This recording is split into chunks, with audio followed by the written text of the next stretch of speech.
In this lesson, we'll begin connecting our support cables. All right, so we're ready to start connecting these guys. But before I do, I'm going to kind of scroll around and take a look at our arches here. Now, this will be my midpoint, so I definitely want to have a support at this point. And the spacing we have with our divided surface is right now set to 24 on each arch. So what we need to do is go ahead and set that to 25. We need to add one more. That way we have a midpoint here that will actually catch this. So what we'll do is we'll simply go to each one of our arches here. I'm going to highlight and I'm going to change that 24 to a 25. And we'll click apply. And I'm going to do the same thing on this side. So we'll change that 24 to a 25. And as I mentioned, what that does, it will give us a center point. So you can see that that center node point is located at the center point of our arch. And that's what we need to make sure that we catch this area here. So now it's really just a matter of going to the family we created and brought into our project. And we'll collapse or expand this little area here. I'm going to click and drag him into my project. And now it's just clicking points. So we'll go from this point to that point. This point to that point. And it really doesn't matter what order you do. You could do the top, then the bottom, or we could do the bottom, then the top. It's just a matter of making sure we do snap into those points. So I'll kind of finish this out here. And what I'll do is I'll kind of pause here and I'll finish out the rest of these cables taking the exact same approach. And then what we'll do is we'll jump into creating some web members that'll be located between the two arches. All right, so I placed the rest of our cables, and what I want to do now is I want to test this out. I want to make sure I can flex this bridge and that everything that's connected stays connected. So we're going to adjust our top span here. So I'm going to go to my arch span here at the bottom of our screen, and we'll say 25 feet.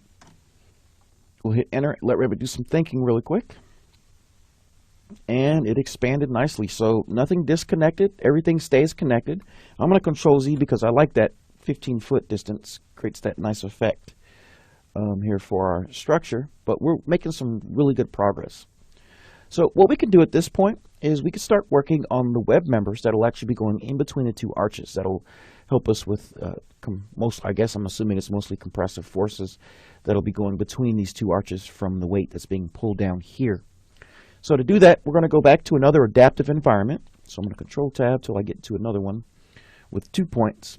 And we might as well do this one here. We can go to our support cable. We'll erase what we have. I'll really quickly save that. So we'll go save as family, and we're going to call this one our web members. I'll say OK here. And we'll basically take a similar approach that we did when we built our cable, almost exactly the same. So we'll set our reference plane. We just need 2 points, really. Point there, point there. We'll make them adaptive. We'll connect them with a spline. And we'll also make that spline a reference line. See, so far it's exactly what we've done for our cable system. The only difference is going to be the cross section or how this thing looks. So we're going to use some 6-inch, we'll say, yeah, about 6-inch, well, we'll go with 10-inch. Actually, 6-inch will be the better dimension because the middle of our arches are about 1.5 feet thick. So I think 6 inches will look pretty good. So we'll go with 6-inch rectangles for our cross bracing or our web members. So to do that, we're going to set our plane here, go with the rectangle. We'll come into this area, and I'm just going to create my first rectangle.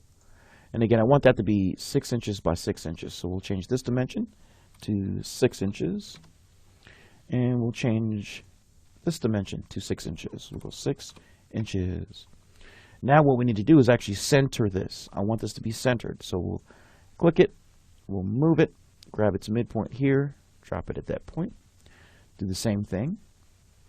We'll grab its midpoint here and drop it to that point.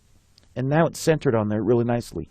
So we just need to take the same approach for point 2, and then we've created our web member. So we'll go set our vertical plane, rectangle, create a form really quick, and we'll come in here and make sure we get the right dimension. So double click on it, we'll say 6 inches, and we'll change this dimension here to be 6 inches as well. And the last step we need to do, highlight it and move it. So we'll grab its midpoint, send it there, grab it again, grab it midpoint here, and line it there. So now we just need to select our shapes as well as our reference line. We'll do a real quick create form, and we've created our web member, and I'm going to save this one as well. So we'll go save, we'll save as, actually we'll just save the web member, don't need to save as. And now I can bring this into our project. So we'll go load into project, 10 begin, and now all I need to do is click these guys into points. So now headroom is going to be an issue. So we want our cross members to actually start, let's say, right about this point here. And it's just a matter of connecting.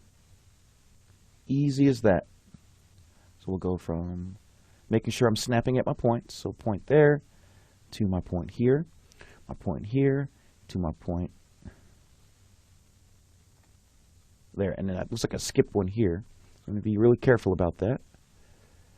So let me Control Z and kind of back out of that again. Make sure we get it right this time. We'll have one that goes straight, and we'll definitely have one that goes diagonal. So kind of creating this zigzag form here.